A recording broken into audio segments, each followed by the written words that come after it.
अरे इकबाल। जी भैया। 26 जनवरी मुबारक हो। आओ। मुबारक हो।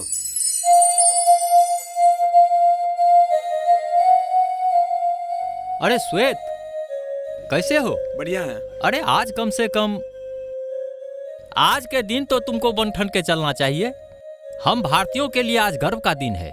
अरे याद करो सुभाष चंद्र बोस, महात्मा गांधी, भगत सिंह के कुर्बानियों को।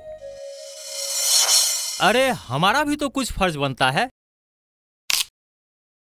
किस फर्ज की बात करते हो? सड़क पे थूकना देशभक्ति है? तुम जैसे लोग ही हाथों में झाड़ू लेते हैं और सेल्फी लेते हैं, उसे स्वच्छता अभियान का नाम देते हैं। अरे कुछ तो शर्म करो। ये देशभक्ति का दिखावा बंद करो। अगर तिरंगा लहराना है तो अपने दिल में लहराओ। जय हिंद।